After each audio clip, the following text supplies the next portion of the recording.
Hi there, Kendra Becker here. I wrote a quick ELD lesson plan based off of what I learned last semester with Dr. Mayer as far as the lesson plan template goes. I wrote this short lesson to get my students interested in poetry. It was a fifth grade class, so I used the famous Shel Silverstein's Where the Sidewalk Ends, and I found a list poem.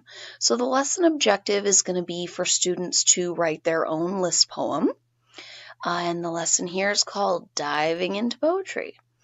So, of course, there are language standards that we're going to meet with this lesson. I won't get into that too much. The assessment is clear. It will be class participation as well as, of course, the finished product in their writing journals of their own poem. In order to motivate the kids and connect them to prior knowledge, I will share some Shel Silverstein poems with them. And just so that they can hear a list poem for the first time, have them turn to their A and B partners, share the poem once again with each other, give them a chance to become familiar with it, see what it looks like, what it sounds like. I'll be able to assess the overall climate of the class with this partner sharing.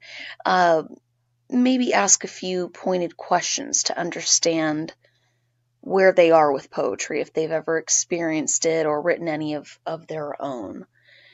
I want them to be familiar with the author as well, so I would introduce him, maybe even do a short lesson regarding Shel and his poetry and his eccentric manner before this lesson is even given. I want the kids to draw a value line. In this class, each child actually has a whiteboard, but I would have them use one per partner group and answer the 3 questions. 1, I like poetry. Assess yourself on the value line. 2, this poem makes sense to me. And 3, I feel like I could write a poem like this myself. So as the children are answering on the number lines, I'm of course walking around the room, getting a feel for where the climate is. Partners discuss their positions with each other and hold them up for me.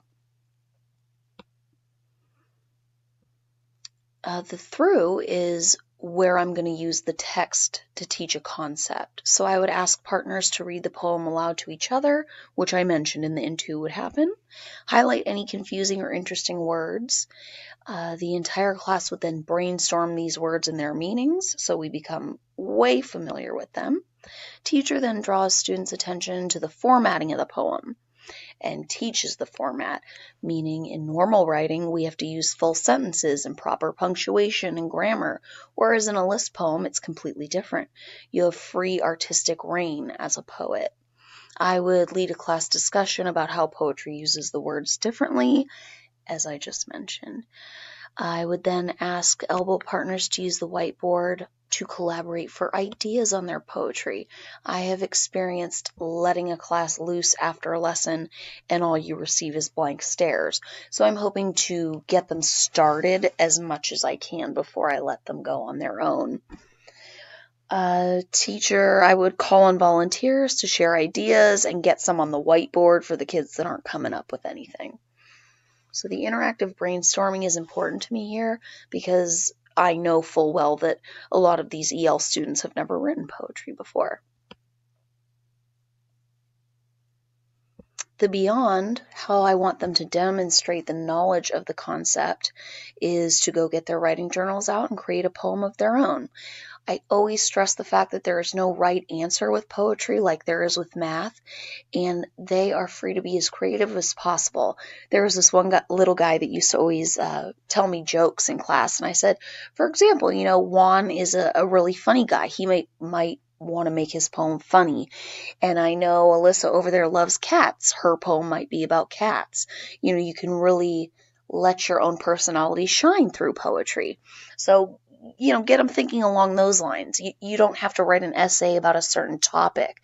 This is up to you. If time allows, I would certainly let anyone read their poem aloud that was proud enough to share it. The creative writing aspect of it and just the creativity behind poetry is really important to me. I always strive to incorporate the arts into my classroom.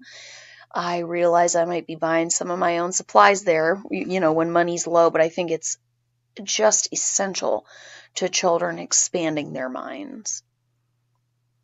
So let's see, this lesson, quite brief. It can be done in a writing language arts session as one lesson, a standalone lesson, or the idea I like better is to use it as part of a unit where perhaps then the next unit they're drawing Shel Silverstein or painting him or illustrating their poem. So there's many ways you can go with this as far as an art unit would go. And this is just a beginning, diving into poetry. Thanks for listening.